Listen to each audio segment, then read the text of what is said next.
There's Doug. Awesome. Kathy, good job. These are all loyal clients. This will be fun. Hi guys, good morning. Good morning, Doug. Good morning, Kathy. Good morning. Good morning. Do you guys want to turn your cameras on, or are you still in your pajamas? Yeah, way not presentable. Oh, okay. Yeah. Good morning, Mariah. Oh, she's connecting audio still. There we go. There you go. There we go. I unmuted me. There we go. So you can say hi. Hello. Yeah. How's Doug this morning? I'm doing good. How are you? Not too bad. Not too bad.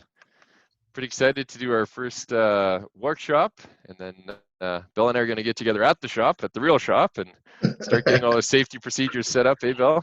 Dropped off a bunch of cleaning products yesterday, so we've got extra towels, and God, we got sanitizer. Actually went to Canadian Tire and bought 2 great big 5-gallon buckets of it now, so we're good for a while. We should be good. I was so happy because I thought I'm tired of buying all these little bottles, you know, that we're just going to run out of in a couple of days, you know. And so Yeah. my brother-in-law is a firefighter. He's out shopping, and he's kind of like my hazmat specialist that I'm leaning on right now. And so he texted me going, "Hey, Blair, you can buy 20-liter containers of Canadian Tire." And I'm like, awesome. I'm going down there right away. So, yeah, I just went in and grabbed 2, 1 in each hand, and walked out. Yeah. That's all right. Mariah. Hi, how are you guys? Not too bad. And yourself? I'm doing fantastic. Thank you very much. Very That's excited good. to do this. Looking forward. Yeah. Yeah. Super. So today I'll probably demonstrate some ankle and foot stretches, and I'll leave the hip and knee stretches for next week, Mariah. Beautiful. That's what I figured. Yeah. So Perfect. I'm be a spectator today. Very excited to hear Yeah. your Yeah. presentations. Super duper. We'll just give it a couple more minutes here. Yeah. Doug, have you got on your bike yet? Not yet. I'm thinking it was raining all day yesterday. Oh, that's right. I guess I can't give you the raspberries because it was raining. Yeah, it was cold, eh? It was cold. I stepped out on the patio for my little 5-minute lunch break, and I was like, "Oh, I'm going back inside." Yeah, it was a little chilly there. Yeah, no, I went. I was gonna go, and then it started raining, and I was like, "Yeah, no, I don't see that happening." There you go. Yeah. So, are you keeping active, Kathy? Well, we have been pretty active. Yeah, we've been doing yoga and walking. Oh, good. And a few days we broke the rules and went hiking. Oh, nice. Yeah. Well, that's good. So you got out, like it to got be some more. exercise? Yeah, I know. I think we're all kind of feeling that way. Yeah. But, that's good. Awesome.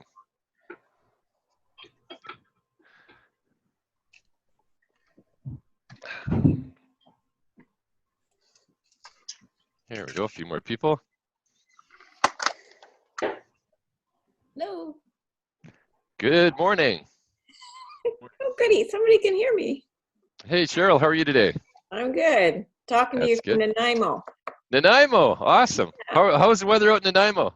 Wonderful. Yeah. Today, I think it's going to be less cloudy. I think the afternoon's going to be nice. Oh, good. Yeah. Been doing lots of walking in the forests and bicycling and Oh, good. I'm glad you're keeping active. That's really the secret to success during these sort of shutdown times, for sure. It was you guys that got me back into a physical body that I could kayak. So that's good. I've been enjoying it. Awesome. Kayaking is an amazing workout. It is. Yeah.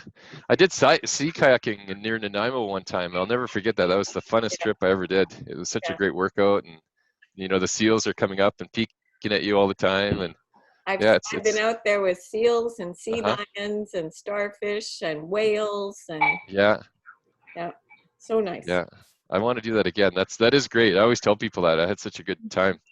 The funny part was I went with there's 4 of us, and I'd never sea kayak before, and so it was one of my classmates. I was doing some post-grad work at UBC, and her husband Ralph was the one that organized it. And so we got there, and we ran down the beach, and he said, "Well, Blair, just see if you can get into that boat, that kayak there." And so we had 3 kind of regular-sized kayaks that were quite narrow, and then we had one big one for all the cargo because we actually did like an overnight stay. And so I went to sit in the first one. I went to sit down. I couldn't fit in it, and then Ralph looks at me and goes, oh shoot, I guess you can't come, Blair. And then I'm like, oh, so depressed. I'm like, oh no. So my my hip bones literally hit the side of the hole where you go in. And then so he goes, oh, I said, I'm just kidding. You get the cargo one over there. You get the big heavy one.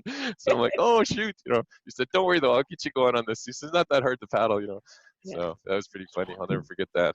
But yeah, zipping along the ocean there and that on the east side of the island with seals. That was just such a fun day. Yeah, I'll never forget that. Well, come anytime you'd like. There you go. Awesome. Yeah, and can you unmute Melissa there, Belle? We'll just say hi to Melissa before we get going. Hello. Is everybody here so far? Good morning, Melissa. How are you today? Good. How are you guys? Not too bad. Not too bad. Thanks for coming to the webinar. Appreciate it. Glad to be here. Yeah, awesome. Okay, are most of our registrants here now, Belle? Are we getting pretty close? Yes, we we're got. Okay, good. Is this a convenient time for you guys, or do you think we should do it more in the evening, or what do you guys think overall? Great. Is it a great time? Okay. Yeah, this works. Yeah. Does it work? Okay. Yeah, our numbers are a little bit lower than we expected. A lot of my colleagues across Canada have been doing these sort of kind of webinars and workshops, and they're getting like 100 people showing up. So when Belle said there's only 13, I was like, oops, we did something wrong here. So I'm just trying to figure out, troubleshoot what went wrong. So we're still going to, what's that? I was saying maybe 14. It's Murray here. I just got on. Oh, hey, Murray. Awesome. Thanks for joining us. Hi, Maria. There you go. Yeah. So we're still going to do it, though, because we're going to have some fun. Okay, Belle, did you want to start and maybe do some housekeeping first? Yes, I think we're good to start, and just a few housekeeping tips. So everyone will be has to mute their audio so that if you guys have little kids around or pets barking at the back. And then for questions, the chat button is just available right at the bottom of your screen. When you type your questions, make sure that it's for all panelists or it's set to everyone, so that each and everyone can read your questions and so everyone can follow, and we can share something in the conversation. So first of all, I would like to introduce our speaker, Blair Schachterle, and of course everyone knows. With all the familiar names here, that Blair is the founder of Nose Creek Sports Physiotherapy 19 years ago and has been a physiotherapist for 28 years now. And our second speaker, I would like to welcome everyone. He is the area manager of Running Room and have been with the company for 10 years now. His background is kinesiology and a massage therapist, as well as a teacher in a massage school, specializing in clinical assessments and anatomy. He spent most of his life participating in high-level sport from rugby to international field hockey. His passion now is golf and running for fitness. Let us all welcome another panelist for today, is John Hyrstak. Yay. I thought I would make that dramatic entrance by stepping in front of the wall. Yeah. Awesome. There we go. And guys, before we start, there is a prize for the best question today. I will be selecting the best question for today, and you'll get a free massage in our clinic once we open, and once stage 2 is allowed. And then let's do an icebreaker, Blair. Can I throw out my first question of the day? Sure. So is everyone here right now run out of toilet paper yet? No. Just type in yes or no.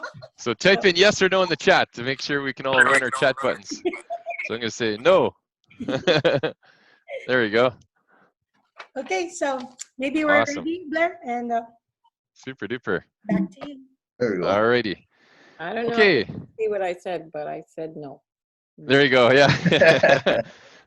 Actually, just on a side note, we had one of the physios across Canada. I'm in a group, and she's a pediatric physio, and that's how I got that idea for games to do. One of her emails, we talked about games to do with kids, and I thought that was brilliant that she does, bowling down the hallway with a stack of toilet paper set up, like tins, and the kids were knocking over the toilet paper rolls. So anyway, we've probably all got excessive for that. All right, so we'll get started. And again, my name is Blair Schachterle. Most of you know me because you've probably been in the clinic. I'd like to welcome you to our first of 4 workshops. And I'm thrilled to be presenting with John Hyrstak, who is a great speaker and has a wealth of knowledge in footwear and the latest and greatest sort of changes and trends in footwear. If anyone has any footwear issues, he's the guy I go to in Calgary. All right, so just want to ask a quick survey question. For those in the group, how many of you have pain right now in your legs? So it could be your hip, your knee, or your ankle, or your foot. In the chat box, just type yes or no. So Y or no, Y or N if you want, or yes or no. So we're getting some yeses and a few no's. Yes, a little bit. Okay, good. So that means I'm talking to the right group here. This is great. And then how many of you have had this pain, but how long have you had it for? So the next thing I want you to type in is there the number of weeks. So it could be 1, 2, 3, or 12. Those of you that do have kind of a pain in your legs.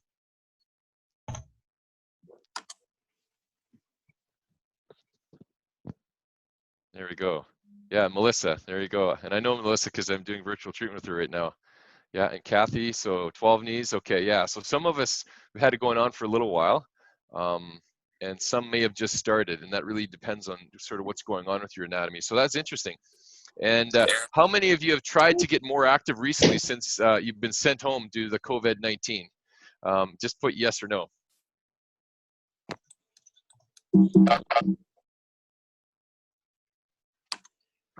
There we go.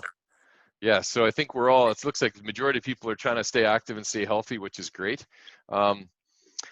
Okay, so what we need to do is to get all of us set up in an activity that we can do during COVID-19. And we cannot go to the gym anymore because the gyms are closed. We can't go to the pool anymore and swim because obviously that's closed. The most underrated activity and basically one of the greatest activities for our body is walking. Years ago, they did a research project rather, and they wanted to study and measure the level of fitness of college students. And so there's 3 groups in this research study. So the first group was basically couch potatoes that took the bus to the school, sat in classes all day, and then went home. Were not involved in any fitness at all. The second group were kids and students that walked to school and back every day, and they weren't involved in any structured fitness routine. The third group were, university students that were more the phys ed type students that were involved in athletics and that were kind of running 3 days a week and jogging. And so they measured their level of fitness based on a VO2 max. And I think we can all surmise and know kind of what the level of fitness was. Obviously, the couch potatoes were 3rd place, the walkers were 2nd, and the athletes and the joggers were kind of 1st place. But what really surprised the researchers was there wasn't a ton of difference between the joggers and the walkers. And so one of the conclusions that came out of that research project a few years ago is that walking is actually really good for your fitness. It doesn't give you the same sort of caloric burn maybe as running and other things, but it is a really good way to sort of keep your body moving and stay healthy. So what I'm recommending is that we all start walking, and if we can, we have to start slow. And I'm doing telerehab for about 3 weeks now, and I'm asking all my clients, if you can, try to start to get into walking routine if you're not walking. In fact, what I usually tell them is try to go for a walk before every meal, and you can't eat your meal until you've walked. So it's like you're trying to motivate yourself, and it could just be small walks. So literally 5 minutes away from the house, 5 minutes back, so 10 minutes, 3 times a day, and then build up from there. And every sort of week, add more to it. And as a general rule, like when you're first starting off, add 2.5 minutes away and 2.5 minutes back. So you're just adding sort of 5 minutes if you can, and try to get up to maybe a half an hour walk if you can. But those of you that are off work, then you could stretch that to 40 minutes 3 times a day. Those of you that are at work, obviously you're going to have to manage your time better. So what we recommend with people that are at work is to do sort of shorter walks before breakfast, and then before lunch, and then try to do a longer walk either before supper or in the evening when you have more time. But walking will definitely generate some fitness revenues for you, or fitness results rather. So the other key when you're walking, a lot of people don't understand this because they think, joggers sweat a lot, but when you're walking, you're sweating as well. And like when I get back from my walks, I usually have a sweatshirt on. The sweatshirt is wet, so that means I've just perspired a lot of water out of my system. And so it's really important to stay hydrated. So on a daily routine, have your cup of coffee in the morning, but try to stop at 1 if you can, and then drink water the rest of the day. Coffee is a diuretic, so it does push water out of your system if you have more than 1 cup of coffee. The other thing is dehydration is probably the #1 cause for fatigue in our society. And so I remember listening to a lecture from a prevention fatigue prevention specialist, and he said hydration is the most important thing. And what came out of that lecture was really interesting. And he said, a lot of people will yawn at, say, 10:30 in the morning. They'll think, oh, I'm just tired. I'm just going to have another cup of coffee to kind of give my body a jolt. And he said, don't do that, because yawning has actually now been proven to be a reflex for dehydration. So if you're yawning, grab a small, 50 milliliter bottle of water, drink that instead of another cup of coffee. And in 20 minutes, you probably will start to feel better as your body soaks up that water and starts to get more hydrated. And if you're thirsty, like if you feel thirsty, your body's reflex for telling you're thirsty is very slow, and it hasn't really evolved. So you've probably been dehydrated for a couple of hours already. So just make sure you're getting your water back as well. And headaches dehydration can cause headaches as well. So a lot of my patients that have headaches, I say make sure you're taking a normal amount of water in each day, and you're not dehydrating your body. So my next burning question for you guys is, does anybody on the group here today have any heel pain? So just put yes or no in the chat box.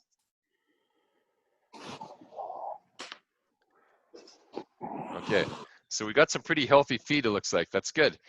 The reason why I asked that is, when I was talking with John and talking with a lot of patients that we see in the clinic, when we're talking about leg injuries, probably one of the highest in the foot area is what we call plantar fasciitis. So it's the most common foot injury that we treat for foot pain.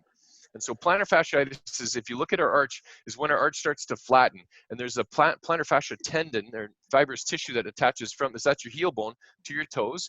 And so as your arch flattens, that gets pulled on. So there's a traction of that tendon. And that's what causes that pain, because the tendon actually pulls away from the bone. The bone will adapt by actually growing into the tendon. That's what we call a heel spur. So some of your family doctors may have taken x-rays of your heel to rule out any abnormality in the bone or anything like that, and saw that spur sticking out. Don't worry if you have one. 50% of the population will have one. Some will be symptomatic and some won't. So it's not the end of the world if you have a heel spur, but you do want to get that treated and figure out what's causing that, okay? So the main reason for that is aging, and again, the arch flattening. The second is just poor mechanics. And the feet are the garbage cans of your legs, is how I like to explain to patients. So if you have stiffness in your knee, your hip, or your back, then that's going to put more pressure on your feet. And your poor feet are trying to accommodate as they propel you forwards for that deficit or that stiffness that you have in that knee, hip, or low back area. So that's why I have a real interest in feet, because I think poor feet, they sort of really get beat up in the whole chain of our legs. So today what I'd like to do is I'm going to demonstrate for you my 3 favorite stretches for foot pain, okay? So I'll take you through that, and we'll do that right now. So everybody stand up. You've already sat too long enough rather. And what I want you to do is we're going to put our foot, 1 foot forward, 1 back, okay? And then actually, I'm just going to tilt my screen down so you guys can actually see my feet here. So I'll point down towards my floor here. And what we're going to do is a calf, Achilles, and an arch stretch, okay? So up against a wall if you can, or even in your office, try to have 1 foot forward, 1 back, so that we get a good solid stretch in the muscles just behind our knee and down into our lower leg. So it's 1 foot forward, 1 back, toe in, lock that knee, and just lean that hip forward. Both heels stay on the floor. You should feel a really strong stretch in the back of your lower leg down there, okay? All stretches are held for 20 to 30 seconds, and if it's tight, you do it twice. So if you're just starting into a stretching program, I always tell people twice if tight. After a couple weeks, you probably won't need to do it twice because you'll just have it back to normal length. So at that point, just do it once, okay? Just try the other one really quick. So 1 foot forward, 1 back. Get your hands up against the wall, lock that knee, and just lunge the other knee forwards if you can to get that strong stretch in your calf. The back foot too, you always want to make sure you toe it in a little bit to really get the inside part of the calf. That's what we typically see in the clinic, is that the medial gastroc, or the medial side or the inside of the calf, gets torn. So make sure you lengthen that out really good. So that's for the gastroc. The next one is actually the Achilles stretch, but it's actually a soleus that you're stretching because the tendon doesn't stretch, but it's the muscles underneath that. So now instead of having the leg locked, we're going to bring it halfway forwards, And we're going to bend both knees now. We're going to kind of hunker down, and we should feel a strong stretch underneath that Achilles tendon into that soleus muscle. And again, same thing, toe in just a little bit with that back leg if you can, okay? And then you're just squatting down on that leg. And you should feel a stretch lower down in the leg, okay? And again, we're going to hold those for 20 to 30 seconds. Repeat twice if tight, okay? And these are done after you go for your walks, okay? And the next one, you're going to bend both knees again. Just really lean down and get that. And you might find one is stiffer than the other. Don't worry about that. There's always going to be a bit of a difference side to side, but let's get the muscles lengthened out and recovered after we do our walks. Okay, the last stretch is the plantar fascia and the kind of the arch stretch. So you're going to put your foot up against a wall. Now I've just kind of got this container here to simulate a wall. Okay, and then I'm going to have my knee locked initially, put the toes on the wall, and I'm going to bend the knee slowly towards the wall. As I bend the knee towards the wall, I should feel a stretch in the arch of the foot and then up into my Achilles tendon. And just careful with that one because we're stretching really small muscles and tendons, so don't reef on that one. Just go really gentle on that one. And again, hold for 20 seconds, repeat twice if tight. Okay, so again, try the other foot. Put the other foot up on the wall, lean that knee in towards the wall so you get that stretch down into that arch. Okay, does that make sense, everybody? Those are your three most common stretches. Now, I'm just going to come back to my desk here real quick. Now, the reason why we stretch is, and I can kind of just show you with my hands here, as we exercise a muscle, the muscle fibers basically tighten every time, tighten every time, tighten every time, tighten every time. So it's very important for us at the end of our workouts and our walks to lengthen those muscle fibers back to their natural resting length. And what we get from that is a faster recovery in the muscle and less muscle soreness after the walks as well. So you'll sort of reset the tone of that muscle back to a normal length if we can, okay? Good. So now, one gift from me as well is Belle is going to send all attendees today the handout for what we call Happy Feet. And this is the handout that I'll often give to people when I'm talking to different groups about foot pain. So you're going to receive that today via email. So the other thing we're going to send you is a quick video that Belle did of me just standing in the hallway actually at Bennington about 2 months ago. We did kind of a demonstration of those exact same stretches. So you'll have that on file. And please share that with all your friends that you're trying to get out walking as well so they know how to do those stretches and they can prevent some injuries. Because again, if we don't stretch these muscles, they get tighter and tighter and tighter. What happens is if we look at the big muscle belly, on either end of the muscle belly, we have tendons. And so those tendons are getting pulled on.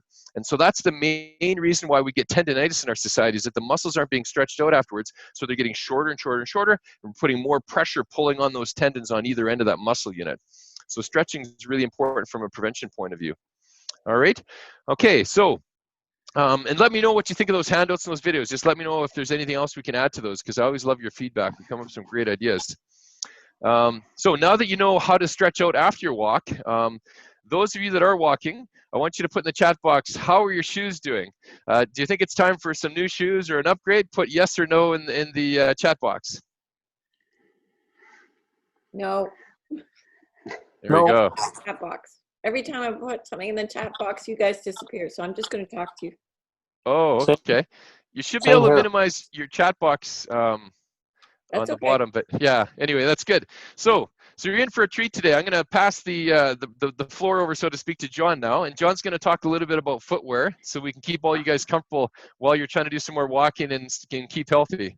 So there you go, John. It's all yours. Thanks, Blair. Good morning, everybody.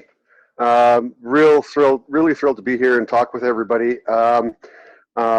Does everybody have they know who the running room is and the company in general? Yep. Fairly? Yeah? Okay.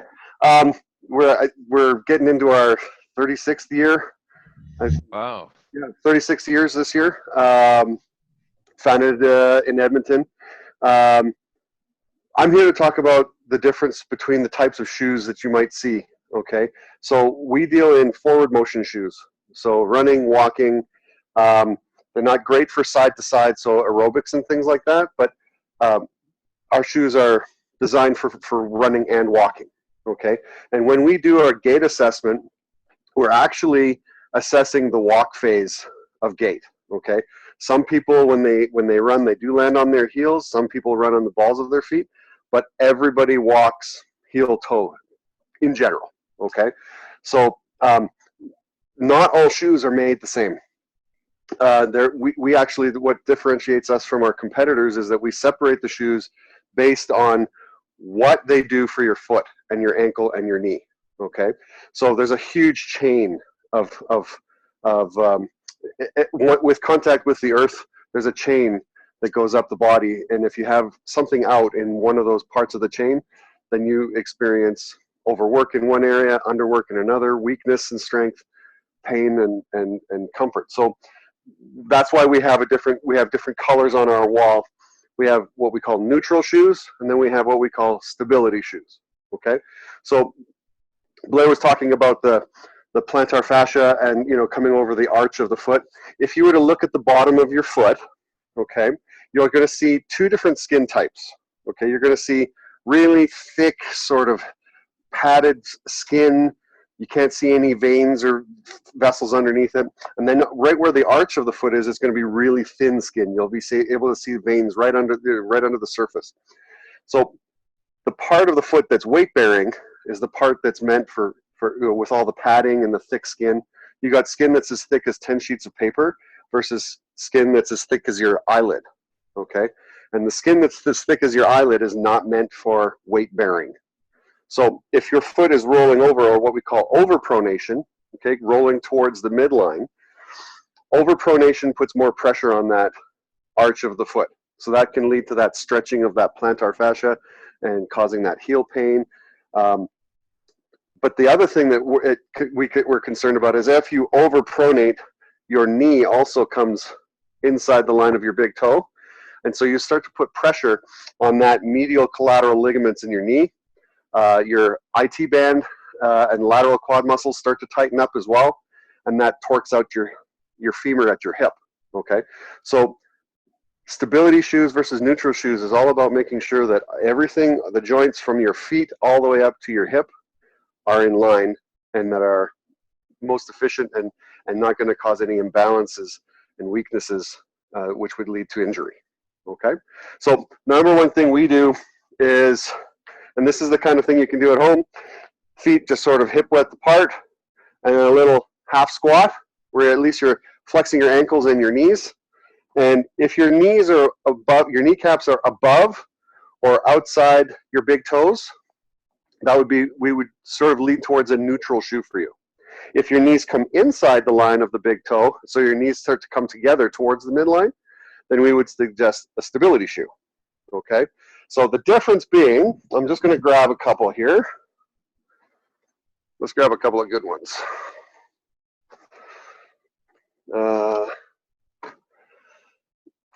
There we go. So the big difference is a neutral shoe.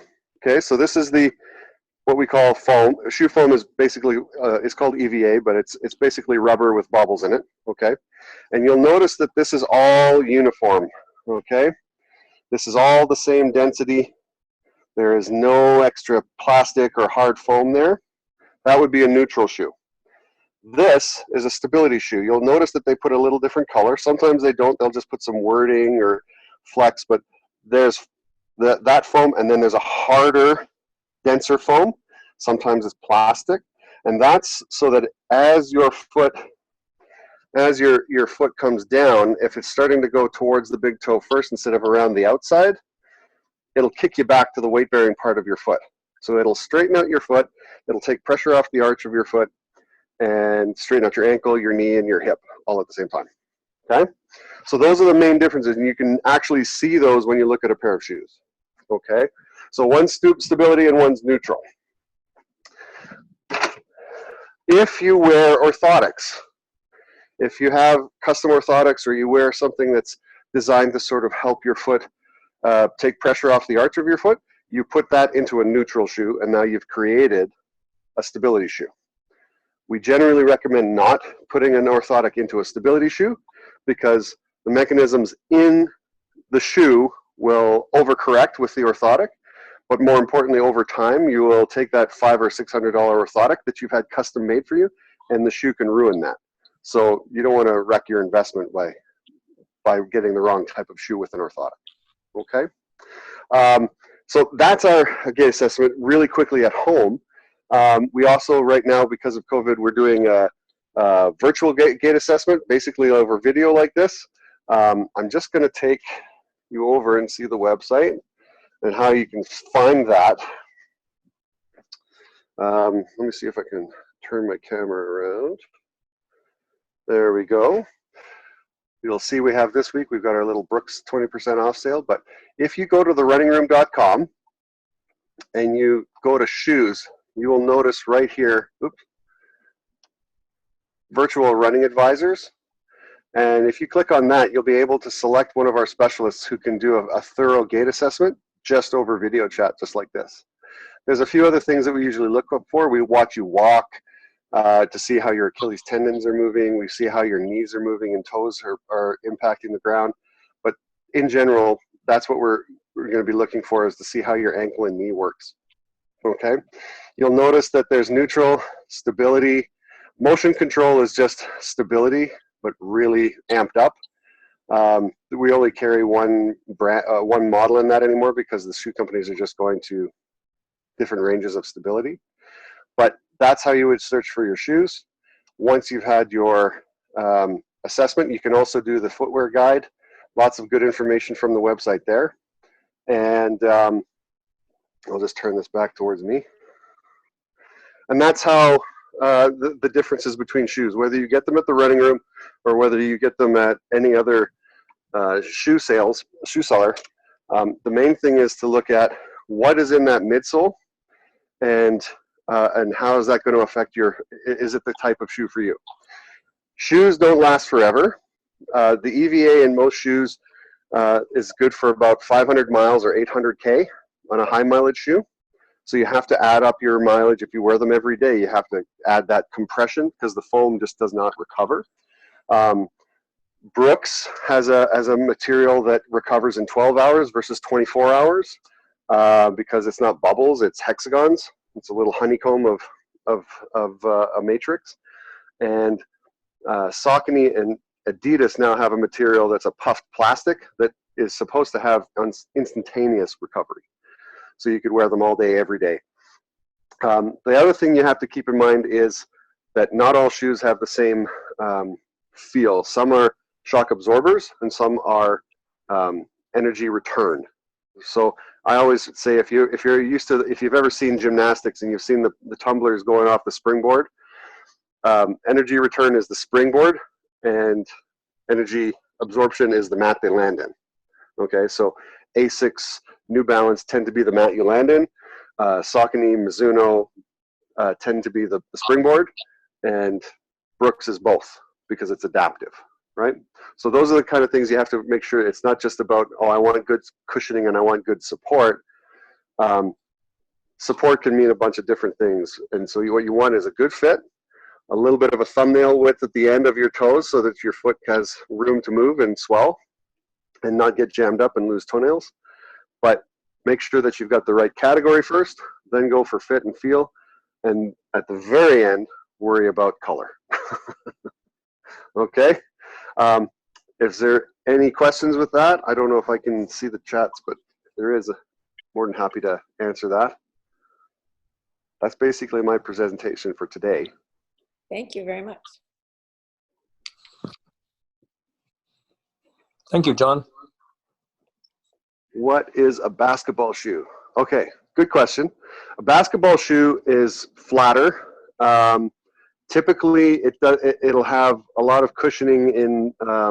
It's more meant for lateral stability, and a basketball shoe typically has something to sort of protect the ankle from if a player jumps and lands on another player's foot and for rollover.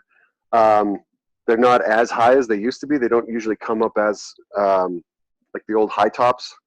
But the basketball shoe is meant for. It also has an outsole for court as opposed to being outside. Running shoes are good. Walking shoes are good for inside and outside. But a basketball shoe just doesn't have the amount of cushioning that would be for repetitive motion over and over. The other thing is that most court shoes are flat, whereas most running shoes have a rocker in them so that the toe comes up a little bit. Okay. If you have, that brings me to one more thing. We have a brand called Hoka. Hoka has, it's a very high, very thick cushioning, super light, made for the ultramarathon crowd, but really good also for people who have arthritis in their toe joints, because it's very stiff at the forefoot. So if you have arthritis or gout or something like that, where you don't, or big bunions and you don't want to have a lot of toe flexion, you want to go for something that's a lot stiffer at the front of the shoe, and that helps prevent that repeatedly bending of the joint that would irritate it. Okay, any other questions? Thanks for that one. What is that again? I mean, you mean the Hoka, the brand?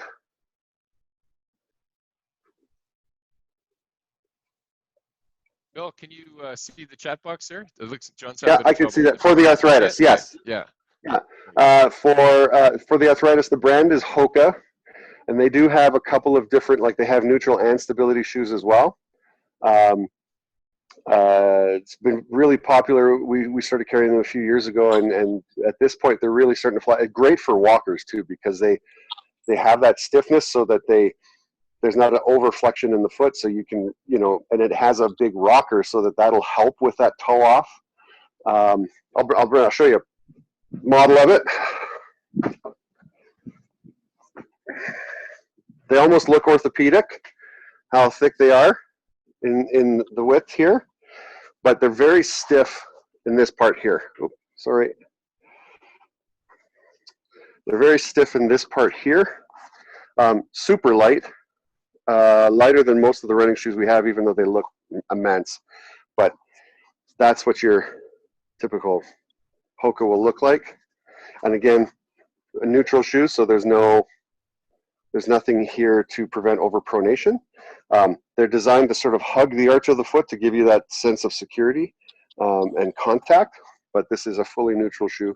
Great for arthritis, great for long runs, great for walking, and you can see that rocker as it comes up. All right? Awesome. What about knee outside pain, joint arthritis? Okay. On the outside of the knee, a little bit different issue. I think, Blair, with the lateral collateral ligament, it's a lot bigger. So it's something a little bit more, it's probably more related to IT band, I would think. Would you agree with that? So what was the question? It was about, what about lateral knee pain? So shoes don't push you toward, they because we're stronger and we have a thicker, like the lateral collateral ligament is usually about the size of your little finger. It's huge and it's usually a lot stronger. So any lateral knee pain, I would say, is probably more related to a lateral quadricep or IT band stuff. Yeah. And that's more to do with, again, straightening out the knee joint and sort of releasing the adhesions of the IT band on the quadriceps. Yeah. If you don't have an MCL such as I have, and I have New Balance shoes, and I don't have any pain whatsoever. It's just the knee joint afterward, it clicks or whatever, that kind of thing. I haven't had the MCL for just about 60 years now. Again, because the MCL is it's always a thinner, weaker ligament. So not having it, yeah, you sort of adapt your quadricep muscles and your adductors sort of adjust, right? New Balance has come a long way in the last 5 years, particularly with the technology in their shoes and their cushioning agents. So they've really sort of made a resurgence in the market.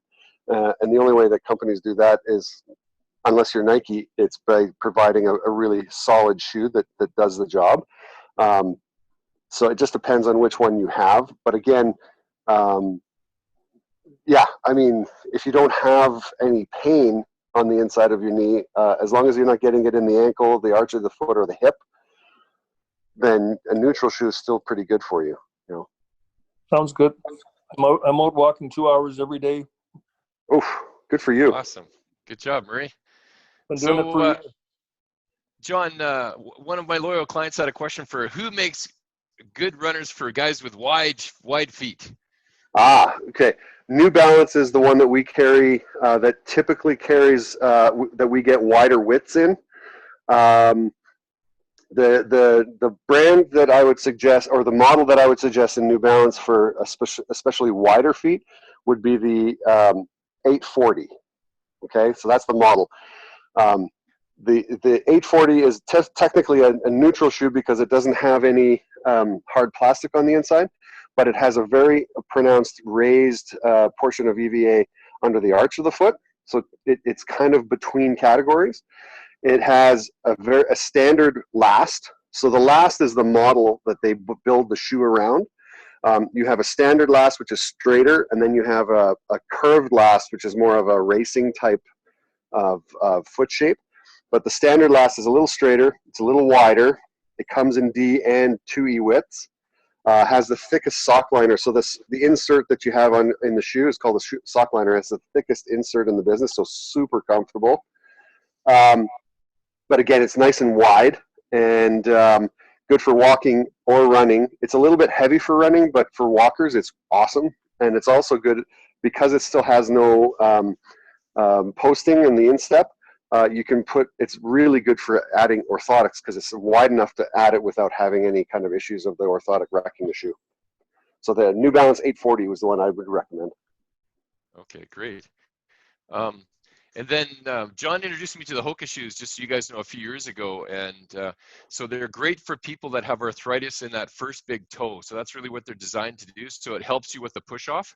So when I had my hip resurfaced, I actually bought a pair before surgery, and it helped me sort of get my gait back post-operatively. For the first 6 weeks, it's like you got to learn to walk again. And that really did sort of help me propel forward, and I really enjoyed the shoes. So I do recommend those for anybody with arthritis in that first big toe joint. And unfortunately, that's the first joint to wear out in the foot as we age, is that knuckle joint, because we're basically pushing off for a big toe in the last propulsion of your gait. So you're putting your full body weight through that big toe as you push off. And so as a result, that's why it wears out first. My other quick question, John, was just in general for my patients that have arthritis in their hips and knees, what would you recommend as maybe a cushion shoe that they might enjoy to get them walking and just sort of give them a bit more comfort for the ones that are starting to either almost have a knee replacement or the ones that may have had a knee replacement or hip replacement? What would you recommend for them? So again, I would probably, because we're not worried about high impact, yeah. I would get something that's a little bit more plush in feeling. So the Saucony, the Triumph or the Hurricane. So the Triumph is the neutral shoe. The Hurricane is the stability shoe.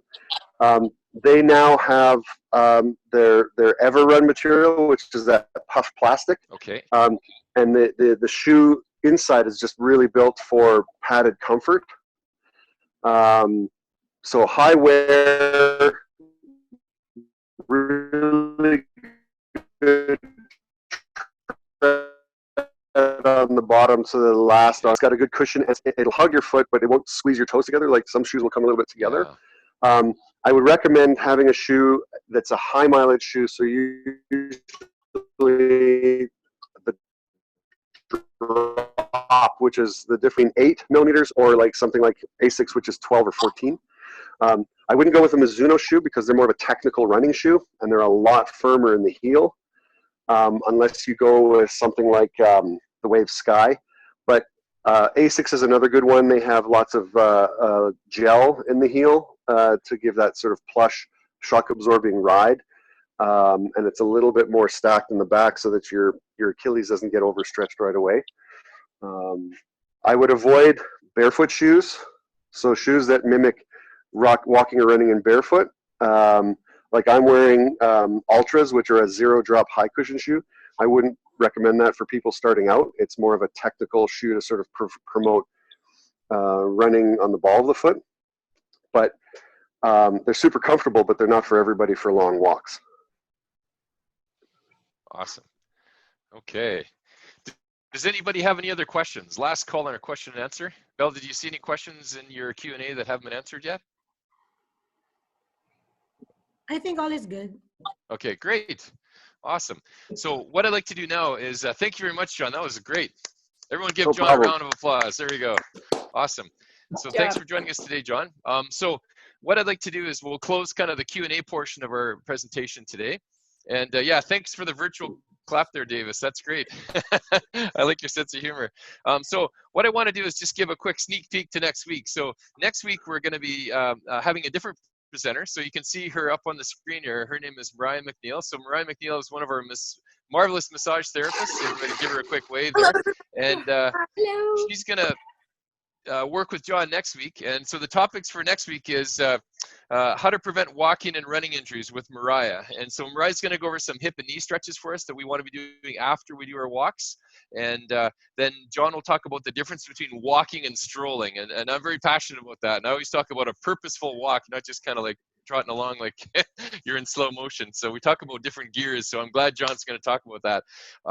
So that's for next week. So make sure you stay tuned for that presentation. So I'm sure there'll be lots of fun there as well. So at this stage, I'd just like to let you guys know that to engage with us, if you need some help, a lot of you that have been with us before, there's 3 ways you can engage with us. One is if you're just on a journey and starting this sort of whole, I got a pain in my foot, knee, ankle, wherever it is, hip, then we have lots of free reports on the website. So you can download some free reports and find out more and learn more about that body part that you're concerned about. Or if you have any specific questions, we're happy to book what we call a virtual online discovery visits, where we'll sit down and review 4 key questions with you in regards to your condition and sort of set some goals with you and see if we can help you. We like to sort of screen people as they're coming into the office now, because sometimes we actually do have to send you back to the doctor if there is some red flags within your symptomatology that we're sort of looking at. But most people were quite happy to get them into the office once we've had the discovery session. We know that we can help them. And then the last sort of way to engage is if you're really motivated, you just starting sick and tired of that achy pain that's not going away, then just call the clinic and Belle can book you in for a full evaluation. And then John, what's the best way to engage with you with the running room?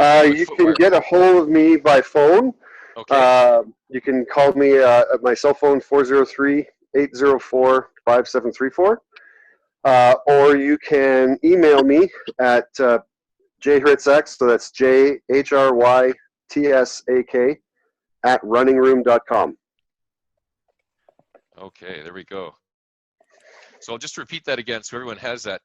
So John's phone number, that was really nice to offer him the phone number. So he's giving out his cell phone number to this exclusive group. So it's 403-804-5734. So that's really nice of you. Thank you very much, John. And then again, if you have a question, it's non-urgent, you just want to ask John a quick question, you can email John at jhyrstak@runningroom.com. All right. And I would just like to say thank you all for coming out today, and have a great day. And let's get walking and get our bodies fit and healthy. And take care, you guys. Stay safe, please. All right. Have a great day. Thank you. Thank you. Bye. Bye-bye. Bye-bye. Hi, guys. Thanks very much. You're very welcome. Our pleasure. Take care. I did have one question that was, I typed it in too late. Okay, is sure. the pelvic, may I ask it now? Yeah, go ahead. Okay, thanks. It's a quick one. Should a person be doing the pelvic tilt while doing any stretching? Is it recommended, or is it not beneficial? I guess it really depends on what body part you're stretching. If you're stretching your hips and your quads and your knees, then you definitely want to be doing a pelvic tilt. Because when you do a posterior pelvic tilt, it creates more tension in the anterior chain, or the front of your thigh and your hip. So yes, Okay. I would advocate a pelvic tilt for your hip flexor stretch and your quadricep stretch that Mariah is going to go over next week with you guys. Okay, so perfect. great question, actually. Yeah. Does Okay. anybody else have any other questions? If I'm when I'm running downhill, Yeah. I have a problem on my right leg, which is that's the outside knee Okay. Yeah. joint where I have a bit of arthritis. Okay. And I also have I really appreciated the information about the Hoka shoe. Yeah. Because I do have a big toe problem on my left foot. Ah, okay. So I've got these 2 situations, and I really like the idea of the Hoka shoe, especially if I'm hiking. But Yes. when I'm running and downhill, and I get that knee problem, I was wondering about a knee brace. If that would, if you have any experience with knee braces, or would that help? Yeah. So the most common knee brace that we prescribe for people with OA knees is what we call a medial compartment kind of unloader. So they call it an unloading brace, and there's different companies that carry different ones, because we tend to wear out the inside of our knee quicker than the outside of our knee. But sometimes in your case, if you have more of a concern with, did you have damage, Davis, the lateral ligaments in your knee at one point in your life, or? No. No. Not Okay. not in that knee, but Okay. The other one I did, but that's not problem. That's not a problem for me. All right. And do you get giving away or locking in your knee at all? No. Okay, so it's likely not an instability then. It could be, like John was hinting at, a lot of the risk factors that we get into with knee and ankle and hip is what we call muscle imbalances that occur. So if you're not stretching out after your runs and your walks, you're probably starting to develop a huge muscle imbalance around that knee. And as your quads tighten up, it's going to really pull on that IT band, and that in itself can be usually the #1 source for lateral knee pain. So I would encourage you to show up next week and really get that quadricep stretch fine-tuned with Mariah. The key for most guys when they're doing a quad stretch is they don't get their knees together.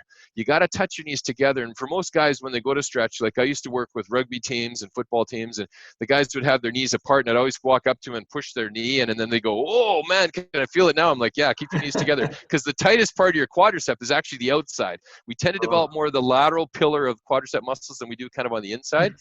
So you really want to keep those knees together. That's my little tip for today. And so maybe try that before we meet again next week to see if that makes a difference in that lateral knee pain.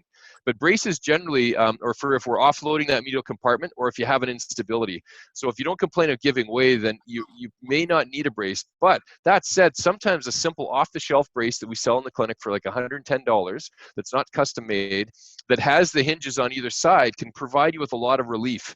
I had one of my favorite loyal patients. She's a nurse. She's just retired recently, and she had really arthritic knees. So, she knows all the orthopods because she works in the healthcare system. And, they'd already told her, just whenever you're ready, just, call me and we'll get you on the surgical table. And so she had some other health issues that kind of knocked her out of her job, unfortunately, that were more kind of medical issues. And so she had to take care of those. And then she was trying to get fit and get her body going again because she was slowed down for 8 weeks.